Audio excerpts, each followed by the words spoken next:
Characters, setting, problem, action, outcome. So as we summarize, what we do as good readers is we wrap our brains around those important pieces of information and we organize them and keep them together. We look at the characters, we look at the setting, we look at any problems that arise, any action in response to those problems, and then the outcome. Some problems are smaller problems within the storyline that gets solved as the action moves forward, and then often there is a grand problem, a particular problem that really takes the entire novel to see any sort of reaction to that problem or solution to the problem. So let's take a look at a sample summary. So far we know that Billie Jo is the main character. She's a 13-year-old girl who lives in Oklahoma with her mother and father during the Dust Bowl. Her father's a farmer who grows wheat. Lately, the wheat has not been growing because there's no rain, which is a huge problem in the story. And even if it does rain, usually the dust ends up killing all of the crops. Billie Jo's mom is pregnant, which is often mentioned. Another main point is that Billie Jo loves to play the piano, and she plays for money. So here we notice that this particular summary does mention some of the academic language being characters, setting, problem, action, outcome. In some instances it's character, setting, and plot, but if you think about plot is simply a problem, a response to the problem, and how it turns out. So these are interchangeable. As we begin practicing using these strategies and thinking aloud, it's really important to pay very close attention to this academic language and use it in order to organize the summary that we might sort of on the fly create and craft for either ourselves or our students. Okay, here in green you see all the different instances where a character is mentioned. What we want to do in a good summary to keep it organized so that we can teach our students is you want to go in order. Okay, I'm reading out of the dust, and so far the characters I've met include Billie Jo, her mother and father, her friend, etc.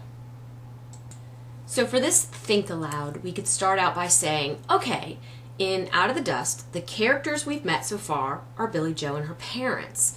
Billie Jo's a 13-year-old girl who lives in Oklahoma during the Dust Bowl. In green, we see I've highlighted the setting. So we've moved now from characters to setting. The next thing we would need to attend to is the problem.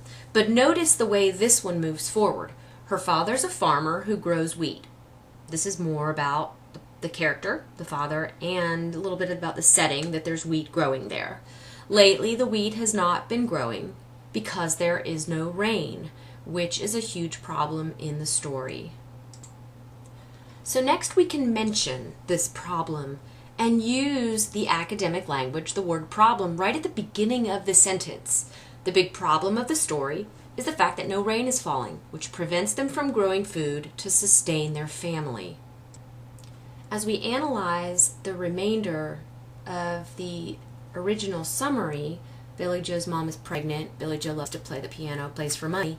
These are details that are associated with particular characters, that if you wanted to include these details, which are perfectly acceptable in a summary, there's no exact science associated with a summary, but we are trying to keep things organized. So any details associated with a character, you would want to include them in your think aloud back up at the top. Good readers summarize.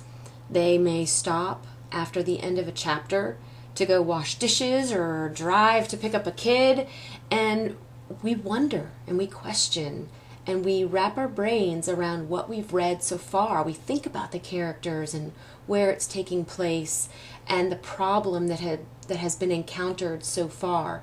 And we ask ourselves questions about, well, how is this problem going to be solved? So you can summarize and not have an action or an outcome yet.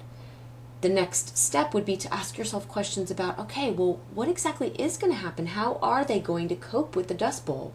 And that's why you continue reading and look for those answers in order to put together a final summary once you finish the book.